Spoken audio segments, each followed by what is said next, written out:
Acts chapter 12. Now, about that time, Herod the king stretched forth his hands to vex certain of the church, and he killed James, the brother of John, with a sword. And because he saw it pleased the Jews, he proceeded further to take Peter also. Then were the days of unleavened bread, and when he had apprehended him, he put him in prison, and delivered him to 4 quaternions of soldiers to keep him, intending after Easter to bring him forth to the people. Peter, therefore, was kept in prison, but prayer was made without ceasing of the church unto God for him. And when Herod would have brought him forth, the same night Peter was sleeping between 2 soldiers, bound with 2 chains, and the keepers before the door kept the prison. And behold, the angel of the Lord came upon him, and a light shined in the prison, and he smote Peter on the side and raised him up, saying, Arise up quickly.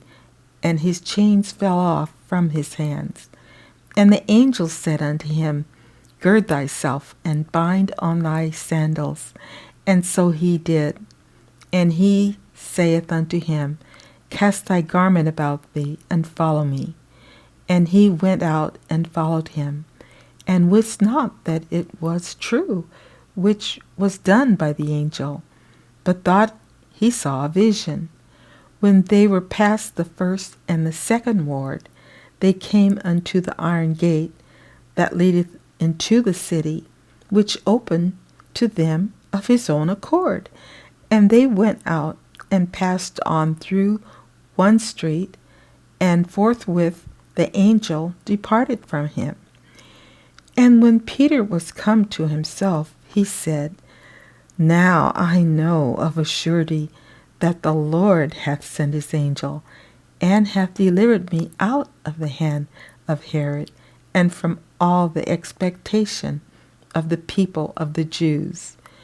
And when he had considered the thing, he came to the house of Mary, the mother of John, whose surname was Mark, where many were gathered together praying. And as Peter knocked at the door of the gate, a damsel came to hearken, named Rhoda. And when she knew Peter's voice, she opened not the gate for gladness, but ran in and told how Peter stood before the gate. And they said unto her, Thou art mad. But she constantly affirmed that it was even so. Then said they, It is his angel. But Peter continued knocking, and when they had opened the door and saw him, they were astonished.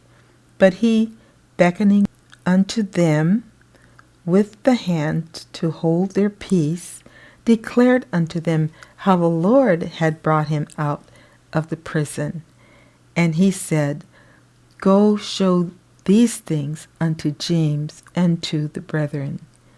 And he departed and went into another place. Now as soon as it was day, there was no small stir among the soldiers what was become of Peter. And when Herod had sought for him and found him not, he examined the keepers and commanded that they should be put to death. And he went down from Judea to Caesarea, and there abode. And Herod was highly displeased with them of Tyre and Sidon, but they came with one accord to him, and having made Blastus, the king's chamberlain, their friend, desired peace, because their country was nourished by the king's country. And upon a set day, Herod, arrayed in royal apparel, sat upon his throne, and made an oration unto them. And the people gave a shout, saying, It is the voice of a God, and not of a man. And immediately the angel of the Lord smote him, because he gave not God the glory. And he was eaten of worms, and gave up the ghost. But the word of God grew and multiplied, and Barnabas and Saul returned from Jerusalem when they had fulfilled their ministry, and took with them John, whose surname was Mark.